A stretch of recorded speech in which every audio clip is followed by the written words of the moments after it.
तो मैं एक बार फिर दी बेनती करा सारे गुरमुख प्यारे शांति बना लो। जिन्हां गुरमुख प्यारियां दी ड्यूटी है मत्था टकाण दी बड़े प्यार दे नाल बिठाउण दा यतन करो। जो सारा समागम 1 सितंबर तो जिहदे विच बेअंत पाठां दीयां लड़ियां जिन्हां दे अमृत वेले भोग पैणे ने और महासंपट खंड पाठ, उस तो उपरंत संगतां ने बेअंत जाप कीता है सुखमणी साहब, जपजी साहब, मूल मंत्र गुर मंत्र दा। तो अज सारे समागम नूं चार चंद लाउण वास्ते जिथे सतगुरु गुरु ग्रंथ साहिब जी महाराज के दर्शन दीदारे कर रहे हो, उत्थे जिन्हां महापुरखां दा महान उपराला है और उन्हां महापुरखां दे आप संगतां दे दर्शन दीदारे करन वास्ते पहुंचे ने। सो दास बैठ जाओ गुरमुखो, बैठ जाओ। तो सत्कारयोग संगत जी प्यार दे नाल थोड़े समय दीयां बेनतियां सरवण करो। संत बाबा गुरमेल सिंह जी थोड़े मिनटां वास्ते आप संगतां दे दर्शन करनगे। सारे प्यार दे नाल सरवण करन दा यतन करो जी। भाई मैं खड़ा कर साउंड वाला गुरमुख इत्थे आ दे हरी उपर।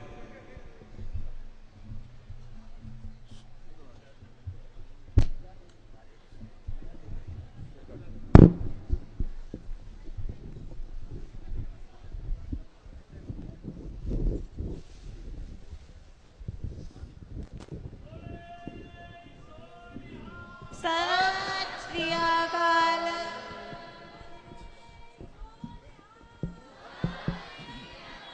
बोले तो निहाल। सत श्री अकाल। सत श्री अकाल।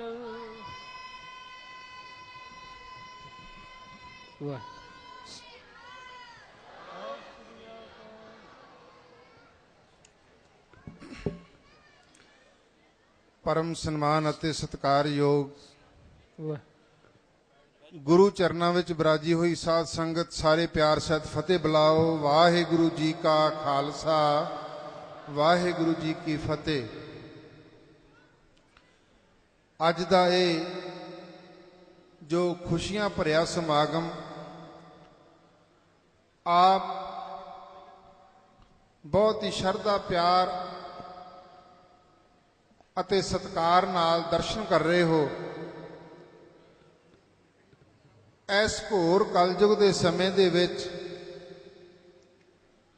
ਜਿਸ ਤਰ੍ਹਾਂ ਸਤਿਗੁਰੂ ਜੀ ਦਾ ਮਹਾਵਾਕ ਹੈ, ਅਬ ਕੱਲੂ ਆਇਓ ਰੇ ਕੱਲੂ ਆਇਓ, ਇੱਕ ਨਾਮ ਬੋਵੋ ਬੋਵੋ, ਆਨ ਰੂਤ ਨਾਹੀ ਨਾਹੀ, ਮਤ ਭਰਮ ਭੁੱਲੋ ਭੁੱਲੋ। कलयुग दे विच नाम दी गल जो धन बाबा नंद सिंह जी नानकसर कलेरा संप्रदा तो आरंभ हुंदी है जां समय समय अनुसार उन्हां वल्लों कीती जांदी है, वो अपनी मिसाल आप हन। जो धन धन बाबा ईश्वर सिंह जी महाराज दा 100 साला जन्म दिहाड़ा 2013 चेतर 26 मार्च के मुताबिक समूह देश अते विदेश दीयां संगतां मनाउण लई बहुत उत्सुकता नाल उस दिन की उड़ीक कर रही ने और जो बाबा नंद सिंह जी महाराज ने सानू वो देन दिती, कलगीधर सच्चे पातशाह जी का हुक्म श्री गुरु ग्रंथ साहब जी नू प्रगट गुरु का शरीर करके मनना ते पूजना। धन बाबा नंद सिंह जी ने मन बच कर्म कमाई की, दुनिया के सामने प्रतख मिसाल कायम कर दी कि ए दुनिया के लोगों किते भरम भुलेखे विच ना रह जाना। एक कागजां दा ग्रंथ नहीं, ये मेरा गुरु नानक प्रगट स्वरूप बैठा है। बाबा नंद सिंह जी ने आप अपने जीवन दे विच प्रैक्टिकल किया ਜਿਨ੍ਹਾਂ ਸਮਿਆਂ ਦੇ ਵਿੱਚ ਅੱਜ ਵਰਗੀਆਂ ਸਹੂਲਤਾਂ ਨਹੀਂ ਸਨ, ਉਹਨਾਂ ਸਮਿਆਂ ਦੇ ਵਿੱਚ ਆਪ ਸੇਵਾਦਾਰ ਬਣ ਕੇ ਬਾਬਾ ਜੀ ਨੇ ਸਾਰੀ ਸਾਰੀ ਰਾਤ ਸਤਿਗੁਰੂ ਨੂੰ ਪੱਖਾ ਕਰਦਿਆਂ ਲੰਘਾਉਣੀ। ਮੌਸਮ ਠੀਕ ਹੋਣਾ, ਮਿੱਠੀ ਮਿੱਠੀ ਠੰਡ ਹੋਣੀ। ਧੰਨ ਬਾਬਾ ਨੰਦ ਸਿੰਘ ਜੀ ਨੇ ਆਪਣੇ ਸੀਸ ਤੇ ਵੱਡੇ ਸਤਿਗੁਰੂ ਨੂੰ ਲੈ ਕੇ ਸੈਰ ਕਰਾਉਣੀ। ਮੇਰਾ ਗੁਰੂ ਨਾਨਕ ਹੈ। ਏਡੀ ਵੱਡੀ ਪ੍ਰਾਪਤੀ ਵਾਲੇ ਬਾਬਾ ਨੰਦ ਸਿੰਘ ਜੀ ਨੇ ਸਾਡੇ ਵਾਸਤੇ ਉਸ ਤੋਂ ਵੱਡੀ ਇੱਕ ਮਿਸਾਲ ਹੋਰ ਕਾਇਮ ਕਰ ਦਿੱਤੀ।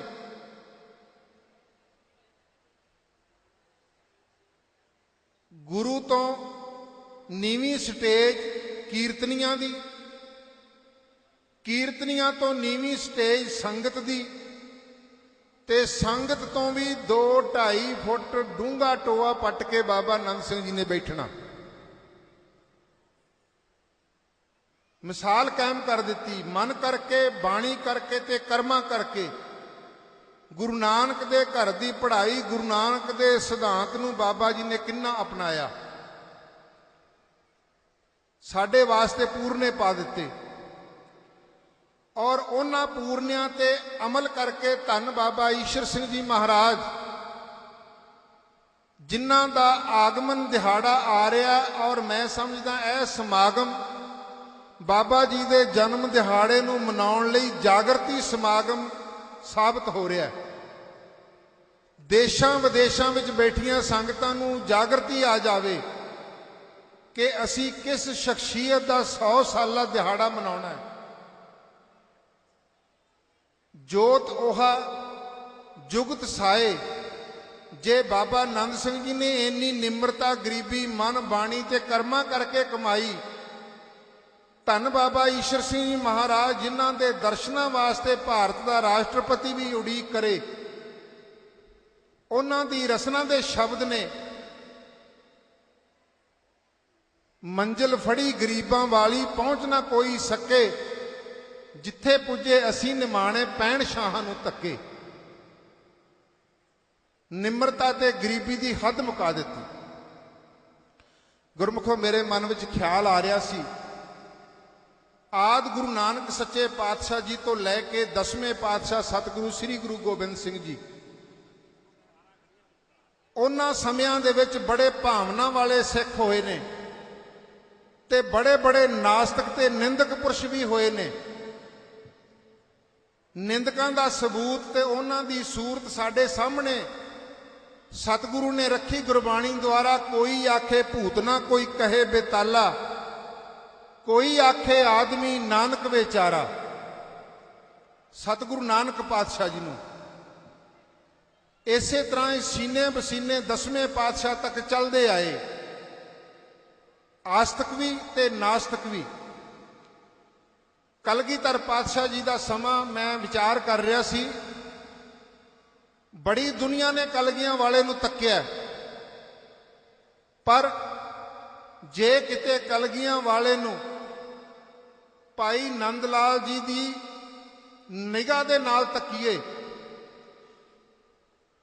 ਜਾਂ ਪੀਰ ਬੁੱਧੂ ਸ਼ਾਹ ਦੀ ਨਜ਼ਰ ਦੇ ਨਾਲ ਤੱਕੀਏ, ਪੀਰ ਭੀਖਣ ਸ਼ਾਹ ਦੀ ਨਜ਼ਰ ਨਾਲ ਤੱਕੀਏ, ਔਰ ਆਨੰਦਪੁਰ ਸਾਹਿਬ ਦਾ ਜੋ ਔਰੰਗਜ਼ੇਬ ਬਾਦਸ਼ਾਹ ਦਾ ਖੁਫੀਆ ਸੀ ਅਬਲ ਤੁਰਾਨੀ, ਉਹਦੀ ਨਜ਼ਰ ਨਾਲ ਤੱਕੀਏ, ਗੁਰੂ ਗੋਬਿੰਦ ਸਿੰਘ ਜੀ ਕੌਣ ਸਨ? ਭਾਈ ਨੰਦ ਲਾਲ ਜੀ ਦੀ ਬਾਣੀ ਇੱਕ ਇੱਕ ਅੱਖਰ ਸਾਨੂੰ ਸਾਬਤ ਕਰਦੀ ਹੈ। ਦੁਨੀਆ ਦੇ ਲੋਕ ਕਹਿੰਦੇ ਆ ਵੀ ਵੇਖਿਓ ਕਿਤੇ ਗਲਤੀ ਨਾ ਕਰਿਓ, ਕਲਗੀਆਂ ਵਾਲੇ ਨੂੰ ਪਰਮੇਸ਼ਰ ਨਾ ਕਹਿਓ, ਨਰਕਾਂ ਵਿੱਚ ਸਿੱਟੇ ਜਾਓਗੇ। ਤੇ ਜਿਨ੍ਹਾਂ ਦਾ ਜਨਮ ਦਿਹਾੜਾ ਮਨਾਉਣ ਦੀਆਂ ਤਿਆਰੀਆਂ ਕਰ ਰਹੇ ਸਾਧ ਸੰਗਤ, ਧੰਨ ਬਾਬਾ ਈਸ਼ਰ ਸਿੰਘ ਜੀ ਕਹਿੰਦੇ ਸਨ, ਜੇ ਜਨਕ ਰਾਜੇ ਦਾ ਇੱਕ ਕਦਮ ਨਰਕਾਂ ਵਿੱਚ ਜਾਣ ਨਾਲ ਸਾਰੇ ਨਰਕ ਠੰਡੇ ਹੋ ਸਕਦੇ ਨੇ, ਤੇ ਕਲਗੀਧਰ ਸੱਚੇ ਪਾਤਸ਼ਾਹ ਜੀ ਨੂੰ ਪਰਮੇਸ਼ਰ ਆਖਿਆ, ਦੁਨੀਆ ਦੇ ਸਾਰੇ ਨਰਕ ਠੰਡੇ ਹੋ ਸਕਦੇ ਨੇ। ਕਲਗੀਧਰ ਪਰਮੇਸ਼ਰ ਸਨ, ਪਰਮੇਸ਼ਰ ਹਨ ਤੇ ਪਰਮੇਸ਼ਰ ਹੀ ਰਹਿਣਗੇ। ਔਰ ਜਿਨ੍ਹਾਂ ਨੇ ਬਾਬਾ ਜੀ ਦਾ ਸਮਾਂ ਆਪਣੀ ਅੱਖਾਂ ਨਾਲ ਤੱਕਿਆ, ਸਰਦਾਰ ਮਹੇਸ਼ਿੰਦਰ ਸਿੰਘ ਜੀ ਗਰੇਵਾਲ, ਇਹ ਇੰਨੇ ਦ੍ਰਿੜ ਵਿਸ਼ਵਾਸ ਨਾਲ ਬਾਬਾ ਈਸ਼ਰ ਸਿੰਘ ਜੀ ਬਚਨ ਕਰਦੇ ਸਨ, ਲਓ ਵੀ ਅਸੀਂ ਕਲਗੀਆਂ ਵਾਲੇ ਨੂੰ ਪਰਮੇਸ਼ਰ ਆਖਦੇ ਹਾਂ, ਲਿਆਓ ਕਿਹਦੀ ਜ਼ਰੂਰਤ ਹੈ ਸਾਨੂੰ ਨਰਕਾਂ ਵਿੱਚ ਭੇਜੇ। ਆਖੋ ਸ੍ਰੀ ਵਾਹਿਗੁਰੂ।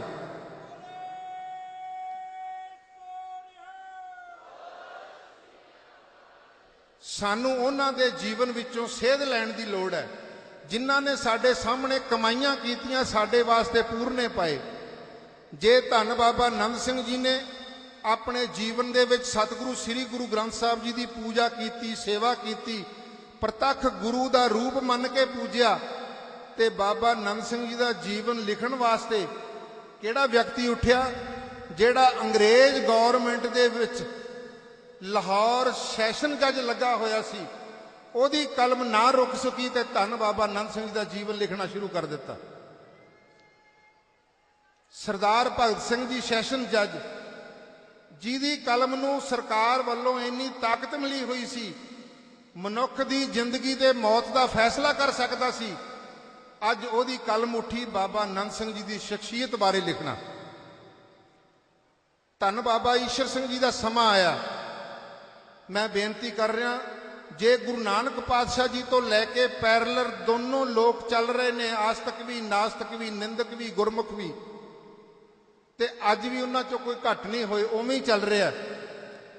ਜੇ ਧੰਨ ਬਾਬਾ ਈਸ਼ਰ ਸਿੰਘ ਜੀ ਦੀ ਉਹ ਸੂਰਤ, ਉਹ ਸ਼ਖਸੀਅਤ ਪਛਾਣਨੀ ਤੇ ਵੇਖਣੀ ਹੋਵੇ, ਮੈਂ ਸਤਿਗੁਰੂ ਦੀ ਹਜ਼ੂਰੀ ਵਿੱਚ ਆਖਦਾ ਹਾਂ, ਜਾਓ ਬਾਬਾ ਝੰਡਾ ਸਿੰਘ ਜੀ ਕਾਰ ਸੇਵਾ ਵਾਲੇ ਮਹਾਂਪੁਰਸ਼ ਹੋਏ ਨੇ, ਉਹਨਾਂ ਦੀ ਨਜ਼ਰ ਨਾਲ ਤੱਕੀਏ ਕਿ ਬਾਬਾ ਈਸ਼ਰ ਸਿੰਘ ਜੀ ਕੌਣ ਸਨ।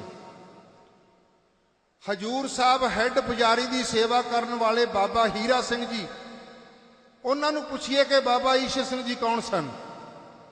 ਸੰਗੀਆਂ ਦੇ ਵਿੱਚੋਂ ਸਰਦਾਰ ਸੁਰਜੀਤ ਸਿੰਘ ਮਜੀਠੀਏ ਨੂੰ ਪੁੱਛੋ ਕਿ ਬਾਬਾ ਈਸ਼ਰ ਸਿੰਘ ਜੀ ਕੌਣ ਸਨ। ਸਰਦਾਰ ਹਰਦਿਆਲ ਸਿੰਘ ਇੰਦੌਰ ਵਾਲੇ ਸੰਗੀ ਹੋਏ ਨੇ, ਉਹਨਾਂ ਤੋਂ ਪੁੱਛੀਏ ਕਿ ਬਾਬਾ ਈਸ਼ਰ ਸਿੰਘ ਜੀ ਕੌਣ ਸਨ। ਗੁਰਮੁਖ ਪਿਆਰਿਓ, ਗੁਰੂ ਸੀ, ਗੁਰੂ ਹੈ, ਗੁਰੂ ਹੋਵੇਗਾ। ਆਪ ਸਭ ਗੁਰੂ ਦਾ ਇਤਿਹਾਸ ਪੜ੍ਹਦੇ ਸੁਣਦੇ ਹੋ। ਭਾਈ ਅਜਿੱਤੇ ਰੰਧਾਵੇ ਦੀ ਸਾਖੀ ਗੁਰੂ ਨਾਨਕ ਪਾਤਸ਼ਾਹ ਜੀ ਨਾਲ ਗੋਸ਼ਟ ਹੋਈ। ਸੰਖੇਪ ਬਚਨ ਸਤਿਗੁਰੂ ਜੀ ਨੇ ਕੀਤਾ, ਅਜਿੱਤਿਆ ਅਸੀਂ 10 ਜਾਮੇ ਪ੍ਰਗਟ ਰੂਪ ਵਿੱਚ ਵਰਤ ਕੇ 72 ਜਾਮੇ ਮਹਾਂਪੁਰਸ਼ਾਂ ਦੇ ਰੂਪ ਵਿੱਚ ਆਵਾਂਗੇ। ਤੇ ਬਾਬਾ ਕਬੀਰ ਸਾਹਿਬ ਕੀ ਕਹਿੰਦੇ ਨੇ, ਕਬੀਰ ਕਲਯੁਗ ਆ ਗਿਆ, ਝੜ ਝੜ ਪਵੇ ਅੰਗਿਆਰ, ਸੰਤ ਨਾ ਹੁੰਦੇ ਜਗਤ ਵਿੱਚ, ਜਲ ਮਰਤਾ ਸੰਸਾਰ। ਅਸੀਂ ਲੋਕ ਨਹੀਂ ਸਮਝ ਸਕਦੇ। ਮੈਂ ਧੰਨ ਬਾਬਾ ਕੁੰਦਨ ਸਿੰਘ ਜੀ ਦਾ ਜੀਵਨ ਵੇਖਿਆ। ਅਸੀਂ ਬੇਸਮਝ ਲੋਕ ਨਾ ਸਮਝ ਸਕੇ। ਬਾਬਾ ਜੀ ਮਗਰਲੀ ਅਵਸਥਾ ਦੇ ਵਿੱਚ ਇੱਕ ਇੱਕ ਵਚਨ ਕਈ ਵਾਰ ਦੁਹਰਾਉਂਦੇ ਸਨ। ਅਸੀਂ ਆਪਣੀ ਛੋਟੀ ਅਵਸਥਾ, ਛੋਟੀ ਮੱਤ ਦੇ ਨਾਲ ਉਸ ਵਚਨ ਨੂੰ ਕਦੇ ਕਿਸੇ ਰੂਪ ਵਿੱਚ ਲੈ ਲੈਣਾ, ਕਦੇ ਕਿਸੇ ਰੂਪ ਵਿੱਚ। ਬਾਬਾ ਜੀ ਨੇ ਜਨਵਰੀ ਦਾ ਮਹੀਨਾ ਸ਼ੁਰੂ ਹੋਇਆ, ਜਿਹੜਾ ਵੀ ਸੰਗੀ ਆਇਆ ਵੱਡਾ ਪਾਠ ਕਰਾਓ। ਖਿਆਲ ਕਰਨਾ, ਬਾਬਾ ਸੁਖਦੇਵ ਸਿੰਘ ਜੀ, ਬਾਬਾ ਹਰਭਜਨ ਸਿੰਘ ਜੀ ਨੇ ਜਿਹੜਾ ਆਹ ਪ੍ਰੋਗਰਾਮ ਆਰੰਭਿਆ, ਕਿਤੇ ਇਹਨੂੰ ਐਵੇਂ ਨਾ ਸਮਝ ਲੈਣਾ।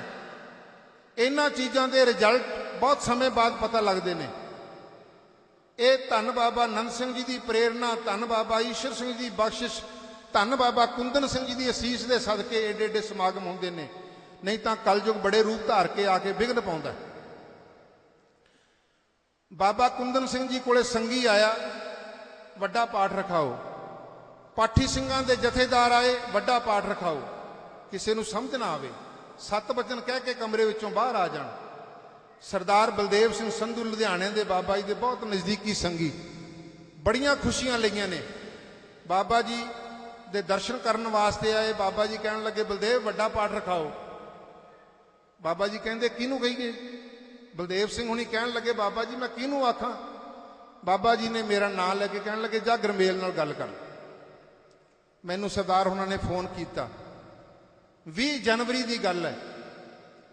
ਮੈਂ ਉਹਨਾਂ ਨੂੰ ਸੰਖੇਪ ਸ਼ਬਦਾਂ 'ਚ ਬੇਨਤੀ ਕਰਤੀ। ਮੈਂ ਕਿਹਾ, ਸਰਦਾਰ ਸਾਹਿਬ, ਇਹ ਵੱਡਾ ਪ੍ਰੋਗਰਾਮ, ਵੱਡੇ ਪਾਠ ਦਾ ਜਿਹੜਾ ਸਮਾਗਮ ਹੈ, ਇਹ ਦੋਨਾਂ ਪੱਖਾਂ ਤੋਂ ਪੂਰਾ ਜ਼ੋਰ ਲਾ ਕੇ ਹੋਏਗਾ, ਮਾਇਕ ਤੌਰ ਤੇ ਵੀ, ਬਾਕੀ ਪ੍ਰਬੰਧਕ ਮਰਿਆਦਾ ਦੇ ਤੌਰ ਤੇ ਵੀ। ਉਹਨਾਂ ਨੇ ਆਪਣੇ ਪੱਖ ਦੀ ਜ਼ਿੰਮੇਵਾਰੀ ਨਿਭਾਉਂਦਿਆਂ ਕਹਿ ਦਿੱਤਾ ਤੁਸੀਂ ਫਿਕਰ ਨਾ ਕਰੋ, ਸਾਡੀ ਜ਼ਿੰਮੇਵਾਰੀ। ਮੈਂ ਕਿਹਾ ਇੱਕ ਦਿਨ ਸਾਨੂੰ ਚਾਹੀਦਾ ਤਿਆਰੀ ਵਾਸਤੇ। 21 ਤਰੀਕ ਦੀ ਤਿਆਰੀ ਦਾ ਦਿਨ ਲੈ ਕੇ 22 ਤਰੀਕ ਨੂੰ ਵੱਡੇ ਪਾਠ ਝੋਰਣਾ ਬਾਬਾ ਜੀ ਦੇ ਤਪ ਸਥਾਨ ਦਮਦਮਾ ਸਾਹਿਬ ਵਿਖੇ ਆਰੰਭ ਹੋ ਗਏ। 26 ਜਨਵਰੀ ਦਾ ਦਿਨ ਆਇਆ। 26 ਜਨਵਰੀ ਵਾਲੇ ਦਿਨ ਸਵੇਰੇ 8 ਵਜੇ ਐਡਾ ਵੱਡਾ ਭੁਚਾਲ ਆਇਆ ਜਿਹੜਾ ਪੰਜਾਬ ਦੀ ਧਰਤੀ ਤੋਂ ਹੁੰਦਿਆਂ ਹੋਇਆਂ ਗੁਜਰਾਤ ਦੀ ਧਰਤੀ ਤੇ ਉਹਨੇ ਲੱਖਾਂ ਦਾ ਨੁਕਸਾਨ ਕਰ ਦਿੱਤਾ, ਜਾਨੀ ਤੇ ਮਾਲੀ। ਔਰ ਜਦੋਂ ਉਹ ਭੁਚਾਲ ਦੀ ਖਬਰ ਸਾਰੇ ਹਿੰਦੁਸਤਾਨ ਵਰਲਡ ਦੇ ਵਿੱਚ ਛਾ ਗਈ, ਬਾਬਾ ਜੀ ਨੂੰ ਬੇਨਤੀ ਕੀਤੀ। ਬਾਬਾ ਜੀ ਕਹਿਣ ਲੱਗੇ ਸੱਚੇ ਪਾਤਸ਼ਾਹ ਨੇ ਸਮਾਂ ਟਾਲ ਦਿੱਤਾ, ਉਹ ਸਮਾਂ ਆਪਣੇ ਤੇ ਵਰਤਣਾ ਸੀ। ਆਖੋ ਸ੍ਰੀ ਵਾਹਿਗੁਰੂ।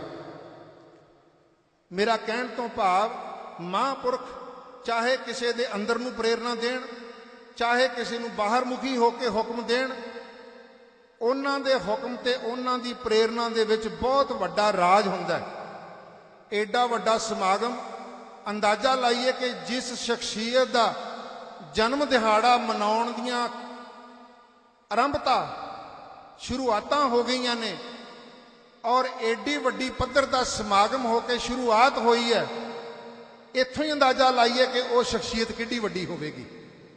ਸੋ ਗੁਰਮੁਖ ਪਿਆਰਿਓ, ਮੈਂ ਸੰਤ ਬਾਬਾ ਹਰਭਜਨ ਸਿੰਘ ਜੀ, ਸੰਤ ਬਾਬਾ ਸੁਖਦੇਵ ਸਿੰਘ ਜੀ, ਜੋ ਕਿ ਐਡਾ ਵੱਡਾ ਉਪਰਾਲਾ ਕਰਕੇ ਇਹ ਅਜੇ ਸ਼ੁਰੂਆਤ ਹੋਈ ਹੈ, ਮੈਂ ਸਮਝਦਾ ਜਾਗਰਤੀ ਸਮਾਗਮ ਸ਼ੁਰੂ ਹੋ ਗਏ ਨੇ। ਇਸ ਤੋਂ ਗਾਂ ਬਾਬਾ ਜੀ ਨੇ ਪ੍ਰੋਗਰਾਮ ਉਲੀਕੇ ਨੇ। 28 ਤਰੀਕ ਨੂੰ ਮਲੋਟ ਸ਼ਹਿਰ ਵਿੱਚ ਆਰੰਭ ਹੋਣਾ ਹੈ। ਉਸ ਤੋਂ ਬਾਅਦ ਮੰਦਰ ਮੁਹਾਰ, ਫਿਰ ਦਿੱਲੀ ਦੇ ਪ੍ਰੋਗਰਾਮ, ਹੋਰ ਪੰਜਾਬ ਦੇ ਸ਼ਹਿਰਾਂ ਦੇ ਵਿੱਚ, ਕਿਉਂਕਿ ਗੁਰੂ ਕੇ ਸਾਰੇ ਕੀਰਤਨੀਏ ਭਾਈ ਗੁਰਚਰਨ ਸਿੰਘ ਜੀ ਰਸੀਆ, ਜਿਹੜੇ ਪਿਤਾ ਪੁਰਖੀ, ਇਹਨਾਂ ਦੇ ਵੱਡੇ ਬਜ਼ੁਰਗ ਦਾਦਾ ਜੀ, ਜਿਨ੍ਹਾਂ ਨੂੰ ਧੰਨ ਬਾਬਾ ਆਨੰਦ ਸਿੰਘ ਜੀ ਨੇ ਪ੍ਰਤੱਖ ਗੁਰੂ ਨਾਨਕ ਦੇ ਦਰਸ਼ਨ ਕਰਵਾਏ ਨੇ,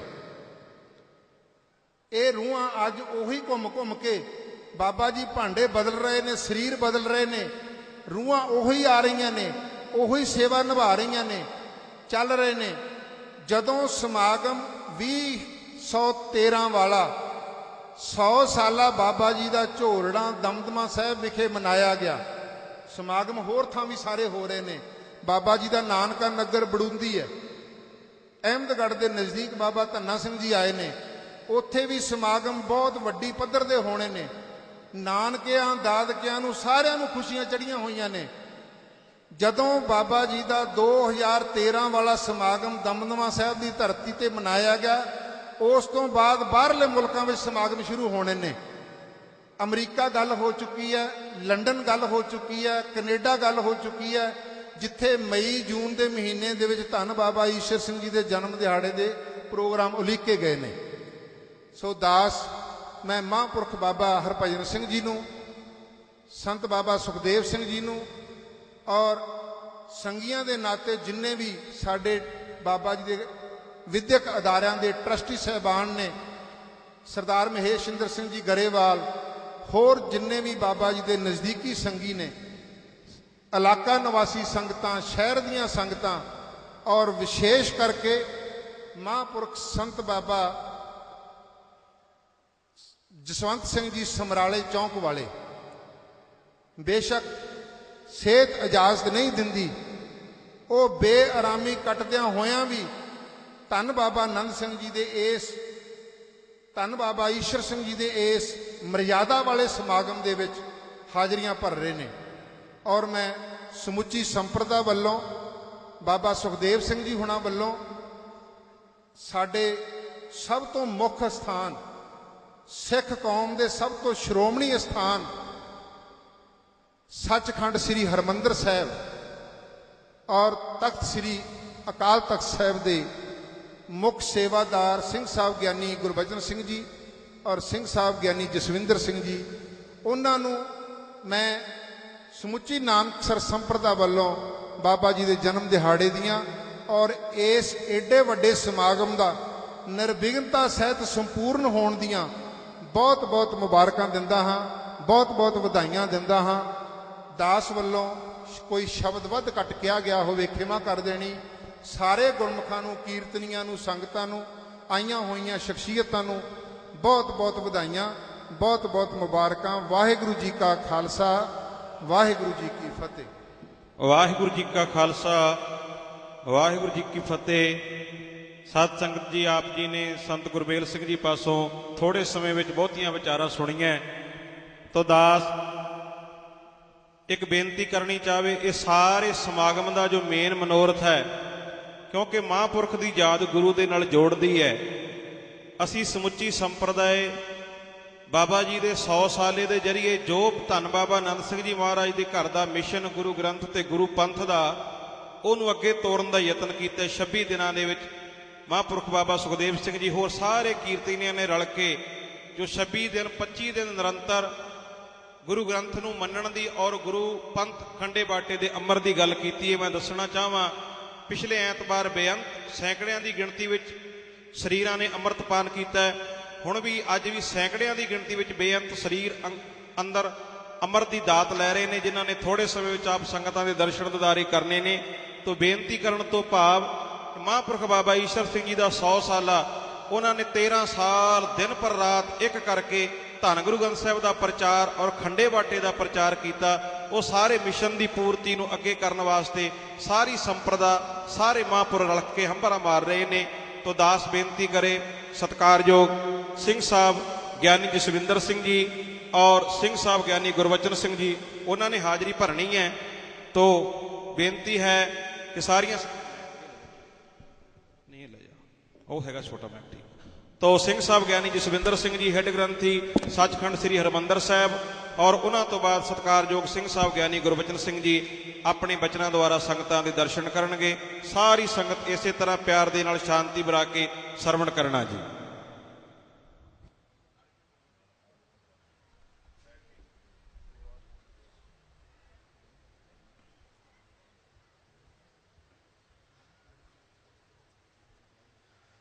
ਸਤਨਾਮ ਸ੍ਰੀ ਵਾਹਿਗੁਰੂ ਸਾਹਿਬ ਜੀ। ਸੰਤ ਜਨਾ ਮਿਲ ਹਰ ਜਸ ਗਾਇਓ, ਕੋਟ ਜਨਮ ਕੇ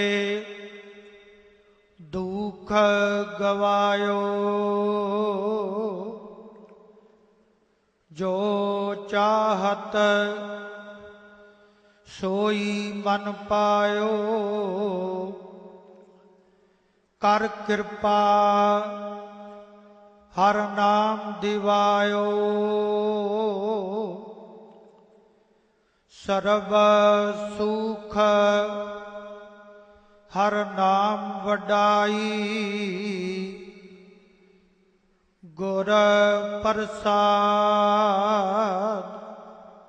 ਨਾਨਕ ਮਤ ਪਾਈ।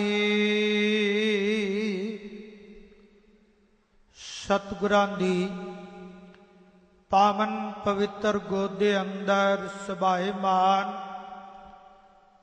ਜਥੇਦਾਰ ਸ੍ਰੀ ਅਕਾਲ ਤਖਤ ਸਾਹਿਬ ਜੀ ਅਤੇ ਮਹਾਂਪੁਰਖ ਸੰਤ ਬਾਬਾ ਹਰਭਜਨ ਸਿੰਘ ਜੀ ਨਾਨਕਸਰ ਸਾਹਿਬ, ਸੰਤ ਬਾਬਾ ਸੁਖਦੇਵ ਸਿੰਘ ਜੀ, ਸਾਰੇ ਹੀ ਮਹਾਂਪੁਰਖ ਸਤਿਕਾਰਯੋਗ ਰਾਜਨੀਤਿਕ ਸ਼ਖਸੀਅਤਾਂ, ਧਾਰਮਿਕ ਸ਼ਖਸੀਅਤਾਂ, ਸਾਰਿਆਂ ਦੇ ਨਾਮ ਆਪ ਜੀ ਸਰਵਣ ਕਰ ਚੁੱਕੇ ਹੋ ਜੀ। ਸੰਤ ਬਾਬਾ ਜਸਵੰਤ ਸਿੰਘ ਜੀ ਮਹਾਂਪੁਰਖ, ਸਾਰੀਆਂ ਗੁਰੂ ਰਾਮਦਾਸ ਸਾਹਿਬ ਜੀ ਦੀਆਂ ਧੀਆਂ, ਗੁਰੂ ਰਾਮਦਾਸ ਸਾਹਿਬ ਜੀ ਦੇ ਪੁੱਤਰ, ਆਓ ਵਾਹਿਗੁਰੂ ਜੀ ਕਾ ਖਾਲਸਾ ਵਾਹਿਗੁਰੂ ਜੀ ਕੀ ਫਤਿਹ। ਗ੍ਰਸਤੀਆਂ ਦੀ ਕੁੱਲ ਪੁੱਤਰਾਂ ਨਾਲ ਚੱਲਦੀ ਹੈ, ਧੀਆਂ ਨਾਲ ਚੱਲਦੀ ਹੈ। ਗੁਰਬਾਣੀ ਵਿੱਚ ਮੈਂ 2 ਅੰਮ੍ਰਿਤ ਬਚਨ ਪੜ੍ਹੇ ਨੇ ਕਿ ਪਿਓ ਦਾਦੇ ਜੇ ਵੇਹਾ ਪੋਤਾ ਪ੍ਰਵਾਨ। ਉਧਰੋਂ ਚੱਲਦਾ ਹੈ ਦਾਦਾ, ਫੇਰ ਪਿਓ, ਫੇਰ ਅੱਗੇ ਪੋਤਾ। ਗੁਰੂ ਘਰ ਵਿੱਚ ਆਪ ਜੀ ਸਾਰੇ ਹੀ ਵਿਦਵਾਨ, ਪਰ ਪਾਤਸ਼ਾਹ ਨੇ ਧੀਆਂ ਨੂੰ ਵੀ ਆਖਿਆ ਜੇ ਪੁੱਤੀ ਗੰਢ ਪਵੈ ਸੰਸਾਰ, ਪੁੱਤਰਾਂ ਨਾਲ ਕੁੱਲ ਚਲਦੀ ਹੈ। ਤੇ ਪਾਤਸ਼ਾਹ ਜੀ ਨੇ ਨਾਲ ਇਹ ਵੀ ਬਚਨ ਕੀਤੇ, ਦੋਤਾ ਬਾਣੀ ਕਾ ਬੋਇਥਾ। ਸਾਡੇ ਭਲਾਈ ਕੇਂਦਰ ਮਹਾਂਪੁਰਖ ਗੁਰੂ ਘਰ ਦੇ ਕੀਰਤਨੀਏ ਭਾਈ ਸਾਹਿਬ ਗੁਰਕਬਾਲ ਸਿੰਘ, ਉਹਨਾਂ ਦੇ ਵਰਸਾਏ ਹੋਏ ਕੀਰਤਨੀਏ ਵੀ ਸਜੇ ਨੇ। ਮੈਂ ਆਪ ਜੀ ਨੂੰ ਦੱਸ ਰਿਹਾ ਵੀ ਗ੍ਰਸਤੀਆਂ ਦੀ ਕੁੱਲ ਪੁੱਤਰਾਂ ਨਾਲ ਵੱਧਦੀ ਹੈ, ਧੀਆਂ ਨਾਲ ਵੱਧਦੀ ਹੈ। ਦੋਤਾ ਬਾਣੀ ਕਾ ਬੋਇਥਾ, ਧੀ ਨਾਲ ਵੀ ਕੁੱਲ ਚਲਦੀ ਹੈ। ਧੀਆਂ ਤੋਂ ਨੱਕ ਨਹੀਂ ਵਟਣਾ ਚਾਹੀਦਾ, ਮੂੰਹ ਨਹੀਂ ਵਟਣਾ ਚਾਹੀਦਾ, ਧੀਆਂ ਨਾਲ ਵੀ ਕੁੱਲ ਚਲਦੀ ਹੈ। ਪਰ ਸਾਧੂਆਂ ਦੀ ਕੁੱਲ ਕਾਹਦੇ ਨਾਲ ਚਲਦੀ ਹੈ? ਜਿਹੜੇ ਸਾਧੂ ਜਿਨ੍ਹਾਂ ਦਾ ਨਾਮ ਇੱਥੇ ਦਾਸ ਜਹੇਦਾਰ ਸਾਹਿਬ ਅਸੀਂ ਬਹੁਤ ਦੇਰ ਤੋਂ ਸੁਣ ਰਹੇ ਹਾਂ, ਤੇ ਵੱਡੇ ਮਹਾਂਪੁਰਖ ਧੰਨ ਧੰਨ ਬਾਬਾ ਆਨੰਦ ਸਿੰਘ ਜੀ, ਉਹ ਵੱਡੇ ਲਾ ਲਓ, ਤੇ ਉਹਨਾਂ ਤੋਂ ਇਹ ਕੁੱਲ ਚੱਲੀ। ਤੇ ਕਬੀਰ ਕਹਿੰਦੇ ਜਿਹੜੀ ਕੁੱਲ ਹੈ ਇਸ ਤਰ੍ਹਾਂ ਗ੍ਰਸਤੀਆਂ ਦੀ ਵੀ ਚੱਲਦੀ ਹੈ। ਧੰਨ ਗੁਰੂ ਅਰਜਨ ਦੇਵ ਜੀ ਕਹਿੰਦੇ ਮੈਨੂੰ ਗੁਰੂ ਨੇ ਪੁੱਤਰ ਦਿੱਤਾ ਹੈ, ਸਾਡੀ ਵੀ ਕੁੱਲ ਚੱਲੀ ਹੈ। ਵਧੀ ਵੇਲ ਬਹੁ ਪੀੜੀ ਚਾਲੀ, ਧਰਮ ਕਲਾ ਹਰ ਬੰਦ ਬਹਾਲੀ। ਕਹਿਣ ਲੱਗੇ ਸਾਡੀ ਕੁੱਲ ਚੱਲੀ, ਪਰ ਯਾਦ ਰੱਖਣਾ ਬਾਬਾ ਆਨੰਦ ਸਿੰਘ ਮਹਾਂਪੁਰਖਾਂ ਨੇ ਨਾਮ ਜਪਿਆ, ਸਾਹਿਬ ਗੁਰੂ ਗ੍ਰੰਥ ਸਾਹਿਬ ਜੀ ਦੇ ਲੜ ਸੰਗਤਾਂ ਨੂੰ ਲਾਇਆ। ਜਿਸ ਤਰ੍ਹਾਂ ਦੱਸ ਰਹੇ ਸੀ, ਕਿੱਡੀ ਵੱਡੀ ਸਿੱਖੀ ਦੀ ਗੱਲ ਕੀਤੀ ਕਿ ਗੁਰੂ ਗ੍ਰੰਥ ਸਾਹਿਬ ਜੀ ਉੱਪਰ, ਸੰਗਤ ਥੱਲੇ, ਕੀਰਤਨੀਏ ਥੱਲੇ, ਫਿਰ ਸੰਗਤ ਆਪ ਟੋਆ ਪੱਟ ਕੇ। ਇਹ ਹੈ ਨਿਮਰਤਾ। ਹੁਣ ਉਸ ਸਾਧੂ ਦੀ ਕੁੱਲ ਚੱਲਣੀ ਸੀ। ਕਬੀਰ ਸੋਈ ਕੁੱਲ ਭਲੀ, ਜਾ ਕੁੱਲ ਹਰ ਕੋ ਦਾਸ। ਹੁਣ ਇਹ ਕੁੱਲ ਬਾਬਾ ਜੀ ਤੋਂ ਚੱਲੀ। ਸੰਤ ਬਾਬਾ ਈਸ਼ਰ ਸਿੰਘ ਜੀ ਮਹਾਂਪੁਰਖ, ਸਾਧੂਆਂ ਦੀ ਕੁੱਲ ਸਾਧੂਆਂ ਨਾਲ ਹੀ ਚੱਲਣੀ ਹੈ ਨਾ। ਸੰਤ ਬਾਬਾ ਕੁੰਦਨ ਸਿੰਘ ਜੀ ਮਹਾਰਾਜ, ਇਹ ਸੰਤ ਬਾਬਾ ਹਰਭਜਨ ਸਿੰਘ ਜੀ, ਸੰਤ ਬਾਬਾ ਸੁਖਦੇਵ ਸਿੰਘ ਜੀ, ਇਹ ਕੁੱਲ ਚੱਲ ਰਹੀ ਹੈ। ਇਹ ਕੁੱਲ ਵੱਡਿਆਂ ਤੋਂ ਚਲਦੀ ਉਹ ਨਾਮ ਜਪਾਉਂਦੇ ਸੀ। ਉਸੇ ਤਰ੍ਹਾਂ ਹੀ ਸੀਨਾ ਬਸੀਨਾ ਇਹ ਸਾਰੇ ਮਹਾਂਪੁਰਖ, ਭਾਵੇਂ ਉਹਨਾਂ ਮਹਾਂਪੁਰਖਾਂ ਦਾ ਜਨਮ ਦਿਨ ਮਨਾ ਰਹੇ ਹਨ, ਪਰ ਜਿਹੜਾ ਸਾਡਾ ਟਾਰਗੇਟ ਹੈ, ਨਿਸ਼ਾਨਾ ਹੈ, ਉਹ ਵੱਧ ਤੋਂ ਵੱਧ ਬਾਣੀ ਨਾਲ ਜੋੜਨਾ, ਬਾਣੇ ਨਾਲ ਜੋੜਨਾ। ਕਬੀਰ ਸੋਈ ਕੁੱਲ ਭਰੀ, ਜਾ ਕੁੱਲ ਹਰ ਕੋ ਦਾਸ। ਉਹ ਕੁੱਲ ਚੰਗੀ ਹੈ ਜਿਹਦੇ ਵਿੱਚ ਹਰੀ ਦਾ ਦਾਸ ਪੈਦਾ ਹੋਵੇ। ਹੁਣ ਹਰੀ ਦਾ ਦਾਸ ਏਡੇ ਵੱਡੇ ਮਹਾਂਪੁਰਖ, ਜਿਨ੍ਹਾਂ ਦੇ ਨਾਮ ਦੇ ਉੱਤੇ ਕਿੰਨੀਆਂ ਸੰਗਤਾਂ ਤਰ ਰਹੀਆਂ ਨੇ, ਪਰ ਉਹ ਕਹਿੰਦੇ ਜੇ ਕੁੱਲ ਦਾਸ ਨਾ ਉਪਜੈ ਸਾ ਕੁੱਲ ਢਾਕ ਪਲਾਸ। ਕਹਿਣ ਲੱਗੇ ਜਿਹੜੀ ਕੁੱਲ ਦੇ ਵਿੱਚ ਨਾਮ ਜਪਣ ਵਾਲਾ ਪੈਦਾ ਨਹੀਂ ਹੁੰਦਾ, ਜਪਜੀ ਸਾਹਿਬ ਪੜਨ ਵਾਲਾ ਪੈਦਾ ਨਹੀਂ ਹੁੰਦਾ, ਅੰਮ੍ਰਿਤ ਵੇਲੇ ਉੱਠਣ ਵਾਲਾ ਪੈਦਾ ਨਹੀਂ ਹੁੰਦਾ, ਉਹ ਕੁੱਲ ਢਾਕ ਪਲਾਸ। ਢਾਕ ਪਲਾਸ ਦਾ ਆਪਾਂ ਪਿੰਡਾਂ ਵਾਲੇ ਜਾਣਦੇ ਹਾਂ ਵੀ ਢਾਕ ਪਲਾਸ ਛਿਛੜੇ ਅਤੇ ਉਹ ਜਿਹੜੀ ਠੰਡਾ ਥੋਰ ਹੁੰਦੀ ਹੈ, ਉਹ ਹੁੰਦੀ ਹੈ ਸੁਗੰਧੀ ਨਹੀਂ, ਦੁਰਗੰਧੀ ਛੱਡਣ ਵਾਲੀ। ਇਹ ਮਹਾਂਪੁਰਖਾਂ ਦੀ ਕੁੱਲ ਚੱਲੀ, ਨਾਮ ਜਪਾਇਆ, ਸੀਨਾ ਬਸੀਨਾ ਨਾਮ ਜਪਾ ਰਹੇ ਨੇ। ਗੁਰੂ ਨਾਨਕ ਦੇਵ ਪਾਤਸ਼ਾਹ ਜੀ ਦੇ ਮਿਸ਼ਨ ਦਾ ਪ੍ਰਚਾਰ ਕਰ ਰਹੇ ਨੇ, ਬਾਣੀ ਦਾ ਪ੍ਰਚਾਰ ਕਰ ਰਹੇ ਹਨ, ਬਾਣੇ ਦਾ ਪ੍ਰਚਾਰ ਕਰ ਰਹੇ। ਇੱਕ ਸ਼ਲੋਕ ਹੋਰ, ਕਬੀਰ ਸੰਤ ਨਾ ਛਾੜੇ ਸੰਤਈ। ਹੁਣ ਸੰਤਗਿਰੀ ਉਹਨਾਂ ਨੇ ਛੱਡੀ ਨਹੀਂ। ਇਹ ਮਹਾਂਪੁਰਖ ਵੀ ਸੰਤ ਨਾਮ ਕੁਹਾਰੇ ਨੇ, ਸੰਤੀ ਕਮਾਰੇ ਨੇ। ਸੰਤ ਨਾ ਛਾੜੇ ਸੰਤਈ। ਹੁਣ ਸੰਤਈ ਦਾ ਅਰਥ ਸਾਰੇ ਹੀ ਆਪ ਜਾਣਦੇ ਹੋ, ਸੰਤਗੀਰੀ। ਹੁਣ ਸੰਤਗੀਰੀ ਕੀ ਹੁੰਦੀ ਹੈ? ਕਬੀਰ ਸੰਤ ਨਾ ਛਾੜੈ ਸੰਤਈ, ਜੋ ਕੋਟਕ ਮਿਲੈ ਅਸੰਤ। ਹੁਣ ਕੋਟਕ ਦਾ ਅਰਥ ਹੈ ਕਰੋੜਾਂ, ਉਹਨੂੰ ਭਾਵੇਂ ਇੱਕੋ ਗਿਣਤੀ ਦੇ ਵਿੱਚ ਅਸੰਤ ਮਿਲ ਜਾਣ। ਤੇ ਕਹਿਣ ਲੱਗੇ ਮਲਿਆਗਰ ਭੁਯੰਗਮ ਬੇੜਿਓ। ਅਰਥ ਜਾਣਦੇ ਹੋ ਸਾਰੇ। ਮਲਿਆਗਰ ਜਿਹੜਾ ਚੰਦਨ ਹੈ ਉਹ ਸੱਪ ਨੂੰ ਆ ਕੇ ਲਿਪਟ ਜਾਂਦੇ ਨੇ ਆਲੇ ਦੁਆਲੇ ਜੇਠ ਹਾੜ ਦੇ ਮਹੀਨੇ ਵਿੱਚ। ਉਂਝ ਸ਼ਿਕਾਰੀਆਂ ਨੂੰ ਕੋਈ ਪਤਾ ਨਹੀਂ ਲੱਗਦਾ। ਸ਼ਿਕਾਰੀਆਂ ਨੂੰ ਵੀ ਨਹੀਂ ਪਤਾ ਹੁੰਦਾ ਵੀ ਬਾਮਨ ਚੰਦਨ ਕਿਹੜਾ ਹੈ। ਤੇ ਉਹ ਜਦੋਂ ਵੇਖਦੇ ਨੇ ਕਿ ਬਹੁਤ ਗਰਮੀ ਦੇ ਵਿੱਚ ਸੱਪ ਉਹਨਾਂ ਨੂੰ ਆ ਕੇ ਲਿਪਟ ਜਾਂਦੇ ਨੇ, ਫਿਰ ਉਹ ਤੀਰ ਮਾਰ ਜਾਂਦੇ ਆ।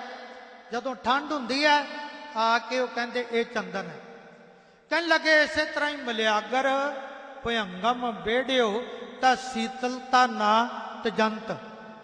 ਉਹ ਮਲਿਆਗਰ ਨੂੰ ਸੱਪ ਭਾਵੇਂ ਜ਼ਹਿਰ ਵਾਲੇ ਚਿੰਬੜੇ ਰਹਿਣ, ਉਹ ਆਪਣੀ ਸੰਤਗਿਰੀ ਸੁਗੰਧੀ ਨਹੀਂ ਛੱਡਦਾ। ਸੁਗੰਧੀ ਦਿੰਦਾ ਸਾਰਿਆਂ ਨੂੰ, ਸ਼ੀਤਲਤਾ ਸਭ ਨੂੰ ਦਿੰਦਾ ਹੈ। ਇਸੇ ਤਰ੍ਹਾਂ ਹੀ ਨਾਮ ਜਪਣ ਵਾਲੇ ਉਹ ਲੋਕਾਂ ਦਾ ਭਲਾ ਕਰਦੇ ਨੇ, ਲੋਕਾਈ ਦਾ ਭਲਾ ਕਰਦੇ ਹਨ।